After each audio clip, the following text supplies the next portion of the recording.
Don't give up, you know it's true. Gotta do what you wanna do.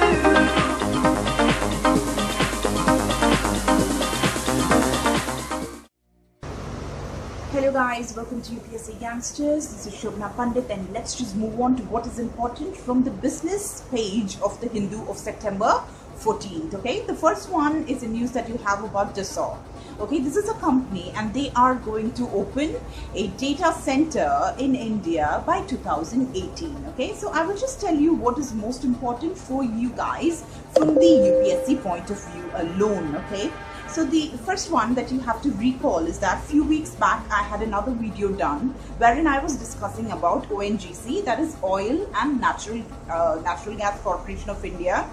It wanted to raise money through debt instruments. Okay, the first time ONGC in its life in all these years was ready to take a debt through the debt instruments, through the issuing of debt instruments. Okay, why? Because it wanted to buy 51% stake or share of HPC, okay, Hindustan Petroleum Limited. So it wanted to do that, and that is why it wanted to raise the money through issuing debt instruments. Okay, so now this is also very, so this is something that happened now. ONGC wanted to merge with HPC and the government has approved it. Okay, so this is the news that we have. And first of all, government is very much approving any mergers, because you know what happened during the budget. Mr. Arun Jaitley has said in his budget speech, he spelled out that government's intentions are to create a merger of oil giants, okay, to have integrated public sector oil majors, So that is why all these big giants of oil companies and natural gas companies are coming together, okay, because government wants to do that.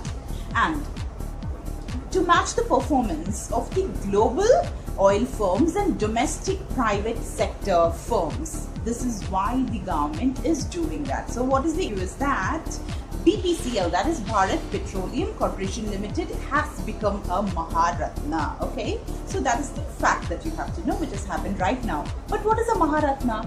Okay, these are all like, you know, static questions which are always there.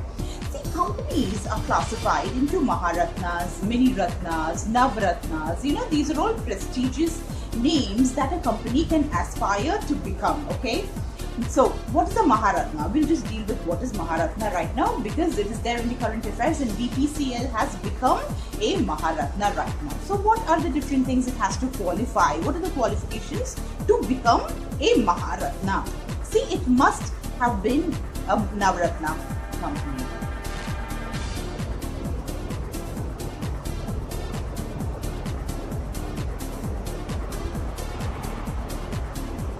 Okay, coming to the qualifications to be a Maharatna, the first one is that this particular company must be a Navaratna company. Okay, it has to have the status of a Navaratna. Okay, that's the first one.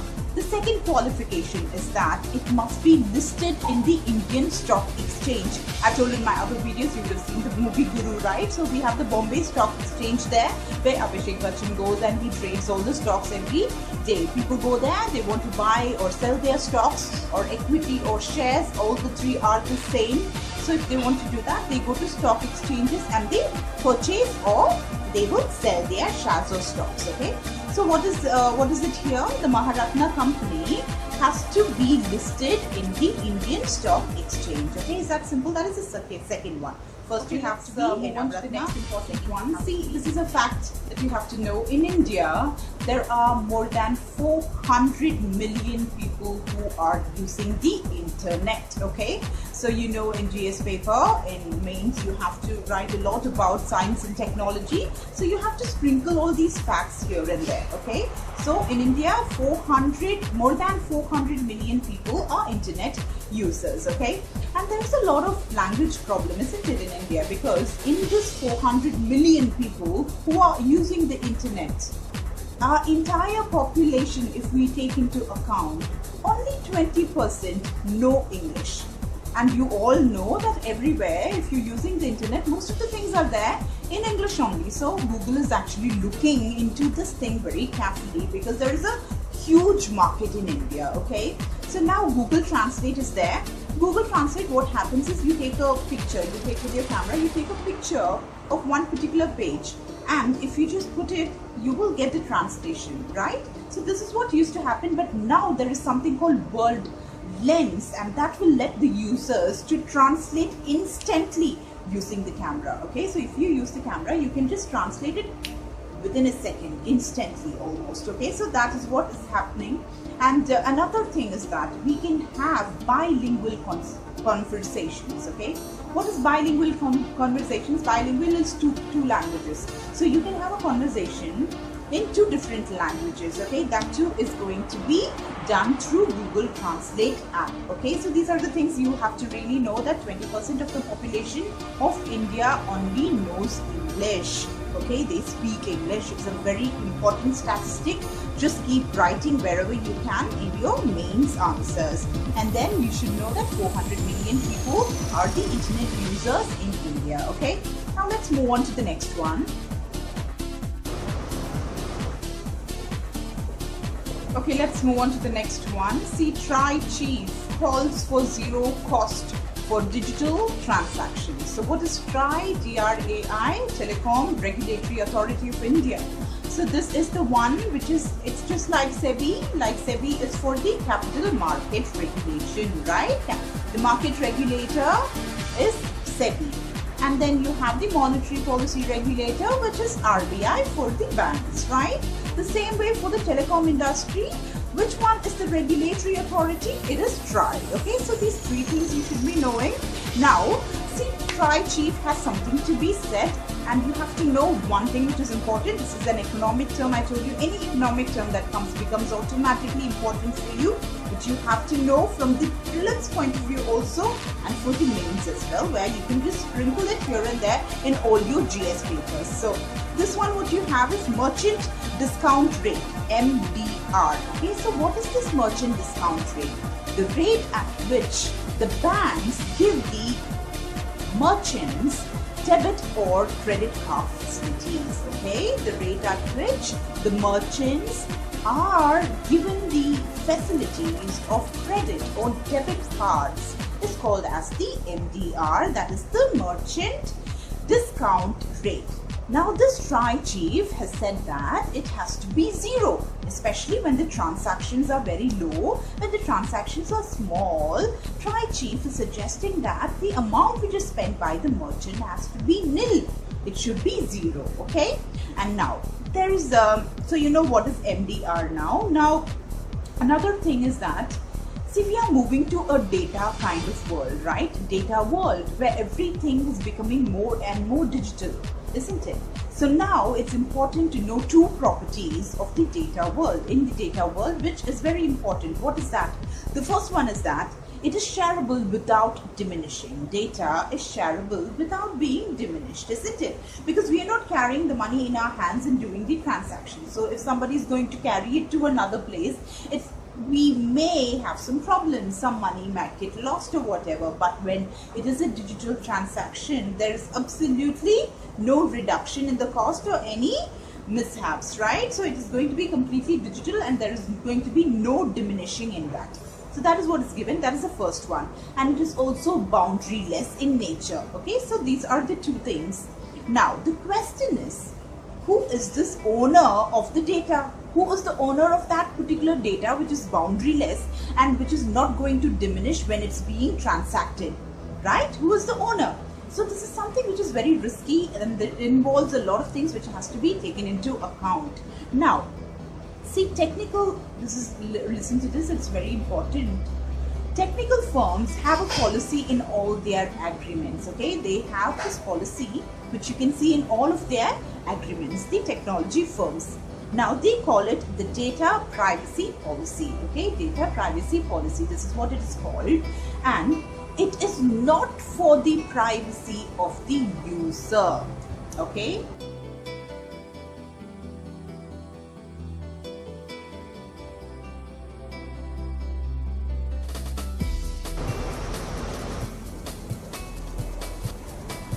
Okay, let's do the next one. See, RBI is not comfortable with bitcoins. Okay, now what is a bitcoin? Okay, it's also called as a non-fiat currency.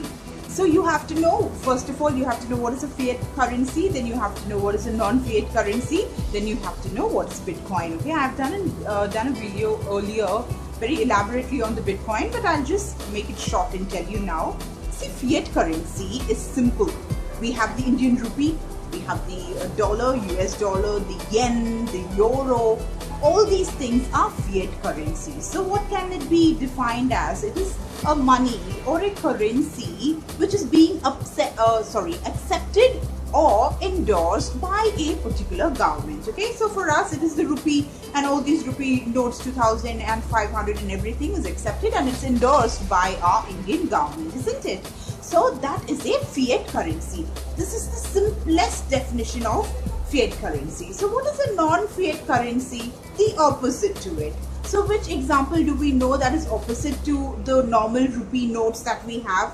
Bitcoin, right? Because if you had even heard a little bit of news, you should be knowing Bitcoin was launched in 2009, okay? And the value of it has really become so high, it goes in lakhs right now, okay? So it is really valuable, and many transactions, too many transactions are happening worldwide through the use of bitcoins. Okay, bitcoins is something that a person started with a pseudonym. You know, it wasn't his name, it was just a pseudonym, and he just started it, and nobody knows who exactly started it. And it's a peer-to-peer transaction wherein there'll be two different people, the person who is transacting with the other person. Only these two people are going to be involved in the transaction. There's going to be no intermediate person, okay? No bank, no NBFC, no non-banking financial institutions or banks. Nobody is going to be the intermediate person here. Only two people are involved, and that is called as peer-to-peer transactions. All these kind of economic terms you are supposed to use in your answer writing in mains. Okay, so just make a note of all these things, but it will just come very easily as you keep reading the newspapers. Everything is literally there in the newspaper for your GS papers for mains. Okay, so what I told you, I was just telling you about Bitcoin. So Bitcoin is a cryptocurrency, right? People are going to really invest in this big time. They're going to upgrade all the facilities. They are going to come up with global equivalent of facilities right in Uttar Pradesh and Bihar. Now, you'll probably wonder, okay, if they're going to invest so much of money and get dialysis treatments in such low costs, but give global services, you know, that kind of quality services, if they're going to give, where will they get the return money, isn't it? The return money is going to be through the sheer volume, okay? The volume of the patients that are coming, the number of people who are going to be treated is going to be more, and because of that, the profit that you're going to make is going to keep the company afloat, okay? They're expecting too many people. Obviously, these are the two most populous states in India, right? You know, UP and Bihar, the most number of MLAs and MPs come from these states only, okay? Because the population is the highest there. Simple as that. So from expansion, most probably you know. See, one is USI SPF, that is US-India Strategic Partnership Forum. This maybe you might not know. It is US-India Strategic Partnership Forum. So under this only, all this inflow of investment is going to come and pour inside UP and Bihar. Okay, that's one. The second one is PPP. This is very simple. You must know if you don't know. That is public-private partnership. This also is going to be encouraged when doing all these things in food processing industry and healthcare and other sectors in UP and Bihar. What is PPP? Public and private partnership. Okay. Okay, now, so we have discussed about the food processing sector and we have discussed about the healthcare. Now there's another sector, important one, which is the defense sector. Okay, so what are we planning to do in the defense sector? See, there is something called as a pharmaceutical model. Okay, I have done this in the earlier video, I'll tell it again. See, India, we are extremely good at one thing, which is pharmaceutical industry, because we have the expertise to make generic drugs. Now, what is generic drugs?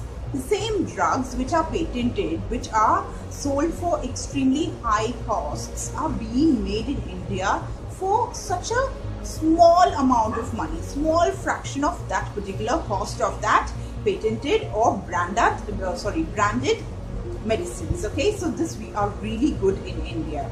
So we have the I'll do this again. Let me do this again. Okay, so we have discussed what US is going to bring in as investment in two different sectors, which is one healthcare and the second one we just saw about the food processing industry. Now the third one where US is going to invest is the defense sector. Okay, let's talk about the defense sector, what India is going to do and what US is going to do. India is planning on doing the same or replicating the pharmaceutical model that we have. Okay, so what is this pharmaceutical model? See, India is good at one thing. India is really good at making replica of medicines which are branded, which are available for extremely high cost. Okay, so what is that? See, let me go a little slower. There are medicines which are available by brands, different brands. Okay, so they make it extremely expensive because they are very profit oriented, isn't it? But in India, there is a huge industry which make generic medicines. Now, what is generic medicine? Low cost medicines. In the simplest of words, it is the low cost medicine.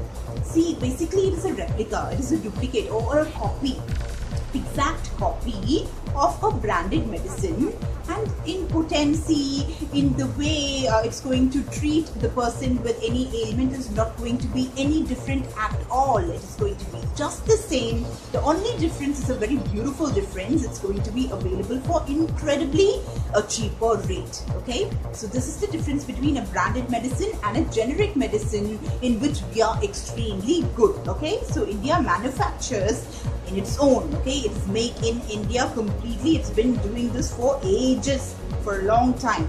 So we have been doing this medicines, manufacturing our own medicines, generic medicines for low cost, and we had been exporting it to even the third world countries. What is a third world country? Poor countries. Okay, like for example, you can take Africa. Okay, so we export a lot, and US, big countries like US also are getting very much benefited from these generic medicines that we make in India. Okay, there is a huge amount of budget which is being saved in the USA by our generic medicines. Okay, we supply our generic medicines which are completely low cost to US also, and through which billions of dollars are being saved every single year by the USA. Okay, so this is the pharmaceutical model that we have in place. Now the same thing we are planning to apply in the defense sector as well. Okay, so in defense sector, what can we do?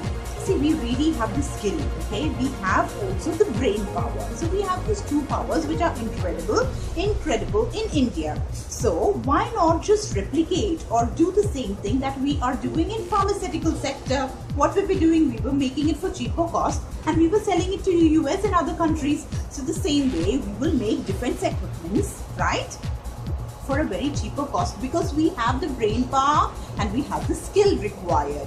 Now we'll make it for a cheaper cost. We will send it to the US, and what does US gain? It is going to really gain a lot because the budget which is allocated for defense in the USA is more than most of the countries. It is a huge amount they spend. They spend billions of dollars, okay, billions of dollars in the US economy for defense purpose. So this is a major help that will be given by India if ever. Next news is SBI Life.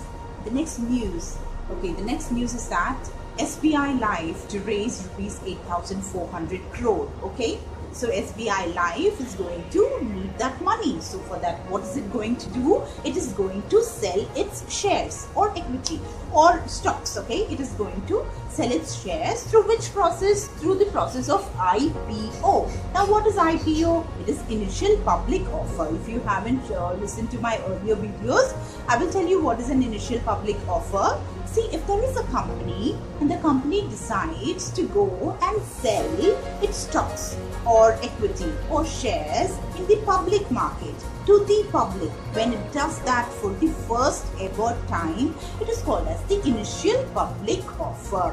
See, I've always told you any economic term, it's always the words are self-explanatory. There's no much of confusion in that at all. You know, see, IPO is initial public offer. Initial is first time. First time the company is going public, selling to the public, it's going to offer. Initial public offer, simple. Okay, so this is what the insurance branch of SBI is intending to do to raise the money of 8,400 crores. Okay, and just know what is divestment also, because this is also kind of divestment, because whatever is there available with you, you are going to sell it, okay, for a particular amount of money. So investment is there. You know what is an investment? We put a particular amount of money into something, that is called as investment. Divestment is the opposite of investment. Simple. Okay, so divestment I just told you because these are the two terms which is important for you. You know what is IPO, you know what is divestment, and both are done by SBI Life Insurance branch. Okay, so that is all which is there in today's economics page, which is important for you from the UPSC point of view. Actually today nothing was there. I was quite surprised. Very few was there. Sometimes it happens. See you guys tomorrow with the news analysis of September 15th. Bye.